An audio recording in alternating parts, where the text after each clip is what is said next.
সকলকে আদাব সালাম এবং নমস্কার।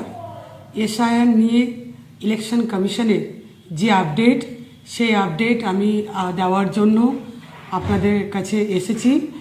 আপনারা সকলেই অবগত আছেন যে বিগত দুদিন ধরে সমস্ত মানুষ প্রচণ্ড অসহায় বোধ করছে এবং তারা ভীতিতে আছে। বিশেষ করে যারা বাইরে বিভিন্ন প্রাইভেট সেক্টরে কাজ করছে, পরিযায়ী শ্রমিকরা, কিংবা বাইরে যারা ট্রিটমেন্টের জন্য গেছে, কিংবা যারা পড়াশোনার জন্য গেছে, এবং তাদের যদি এসআইআরের নোটিশ তাদের বিরুদ্ধে হয়ে থাকে, তাহলে তারা কিভাবে হিয়ারিং হবে তাদের, এই নিয়ে 3 দিন থেকে চলছে সরগরম, এবং সকলের কাছে এই তথ্য ক্লিয়ার ছিল না।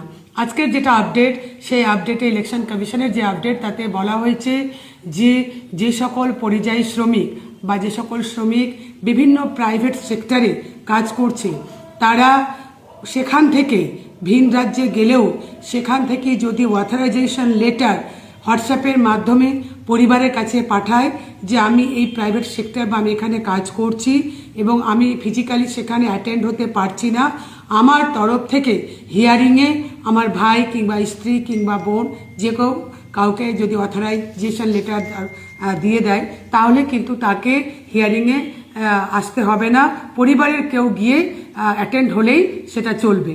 এছাড়াও যারা হসপিটাল, বিশেষ করে হেলথের জন্য বিভিন্ন বাইরের রাজ্যে বা কোথাও গেছে, সেখানে যেমন কিছুক্ষণ আগেও আমার কাছে ফোন এসেছিল, এটি ছোট্ট বাচ্চা ক্যান্সারে আক্রান্ত, তার বাবা মা দুজনেই ওখানে আছে, তাহলে তাদেরও হিয়ারিংয়ে তাদেরকে ডাকা হয়েছে, তারা কি করে আসবে? তো সেই ক্ষেত্রেও তারা যদি একটা অথরাইজেশন লেটার পরিবারের কাউকে দাঁড় করিয়ে দিয়ে বা পরিবারের যে কাউকে করে দেয়, তাহলে তারা পেপারস নিয়ে সেখানে যাবে ইআরও, এবং ইআরওজের কাছে যেখানে শুনানিতে তাদের ডাকা হবে সেখানে গেলেই চলবে। কিংবা স্টাডির জন্য যারা ভিন রাজ্যে বা বিভিন্ন দেশেও আছে, তাদেরও যদি এই সমস্যা হয়ে থাকে, তাদের ক্ষেত্রেও একই পদ্ধতি লাঘব করা হবে।